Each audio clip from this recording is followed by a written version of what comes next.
Sabe quando a gente está usando um aplicativo ou um site e de repente algo dá errado e aparece aquela caixa de texto cheia de um código que não faz sentido nenhum? Pois é, pode parecer só um monte de coisa aleatória, mas não é. Na verdade é uma linguagem secreta. É o jeito que os nossos aparelhos usam para dizer o que está rolando ali nos bastidores. Ok, vamos começar a investigar. Dá uma olhada nessa mensagem. Assusta um pouco, né? A primeira reação é fechar a janela e fingir que nada aconteceu. Mas, e se a gente encarasse isso não como um problema, mas como uma pista? Cada pedacinho de código aqui é uma peça do quebra-cabeça que conta a história de como a nossa tecnologia funciona, ou, no caso, por que ela falha. Porque, no fundo, toda mensagem de erro é um pedido de socorro do sistema. Então, hoje, o nosso papel vai ser o de detetives digitais. A gente vai fuçar alguns registros de erro de verdade para decifrar as histórias que eles contam sobre os desafios da tecnologia de hoje em dia. E a nossa primeira pista é, talvez, a mais grave de todas. Ela vem de um registro de erros de um iPhone e aponta para uma falha fundamental, a de identidade. Porque quando o seu aparelho não sabe mais quem é o dono, tudo começa a desandar. Olha só que interessante. No meio de todo aquele jargão técnico, essa única linha aqui salta aos olhos. iCloud Identity Hard Fail e o valor 1, que em programação significa verdadeiro. Parece uma coisinha de nada, mas o impacto disso é gigantesco. Então vamos lá. O que diabos significa hard fail? Pensa assim, é o equivalente digital de ter o passaporte cancelado na hora de cruzar a fronteira. Não é um soft fail, onde o sistema tenta de novo, dá uma segunda chance. Não. Um hard fail quer dizer que o sistema jogou a toalha. A autenticação deu tão errado que não existe plano B.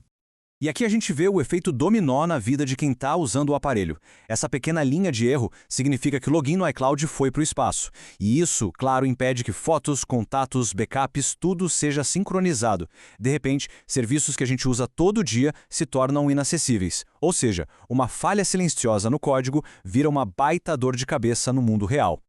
Vamos para a nossa próxima pista. Saindo de um erro que trava tudo, a gente vai para algo mais sutil, mas que é tão importante quanto. Os registros de erro também mostram quem consegue e quem não consegue usar a internet de um jeito pleno. Estamos falando de acessibilidade. Imagina um botão simples na tela escrito OK. Para muita gente, é óbvio o que ele faz. Mas se esse botão não tiver uma etiqueta correta lá no código, para um leitor de tela que é usado por pessoas com deficiência visual, ele vira um mistério. O leitor de tela pode até dizer botão, mas botão para quê? A função se perdeu completamente.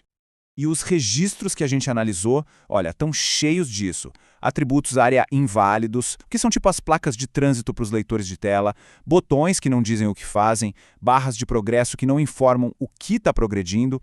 Isso aqui não é só um errinho técnico, são verdadeiras barreiras que podem tornar a web impossível de usar para milhões de pessoas. Agora vamos para a nossa terceira e última categoria de pistas.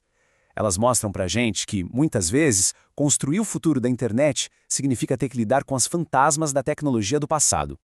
Repare nessa tabela.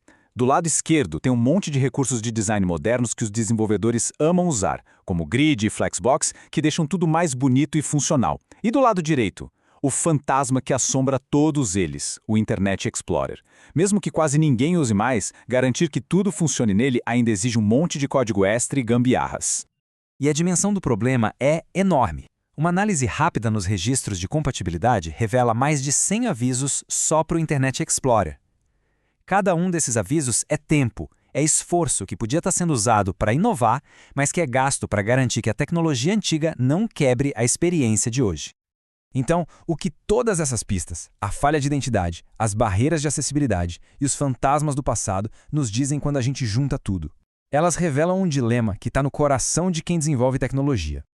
Esse gráfico de pizza aqui resume bem a história toda. O tempo e os recursos de um desenvolvedor são limitados, e esse tempo precisa ser dividido entre criar coisas novas, garantir que o sistema não caia, tornar tudo acessível para todo mundo e ainda por cima dar suporte para a tecnologia ultrapassada. É um verdadeiro malabarismo. E isso nos leva à grande conclusão desta análise. Registros de erro não são só falhas técnicas, eles são diário das escolhas e das renúncias feitas no meio do caminho. Cada erro de acessibilidade é a consequência de uma prioridade que foi deixado de lado, e cada aviso de compatibilidade é o preço que se paga pelo progresso. E para fechar, fica uma pergunta no ar. Nesse ritmo acelerado de construir o futuro da tecnologia, qual é o custo de não consertar as falhas do passado? de não construir para todos ou de deixar tecnologias antigas para trás. Os registros de erro nos dão as pistas, mas a resposta para essa pergunta é o que vai definir o tipo de mundo digital que a gente está construindo.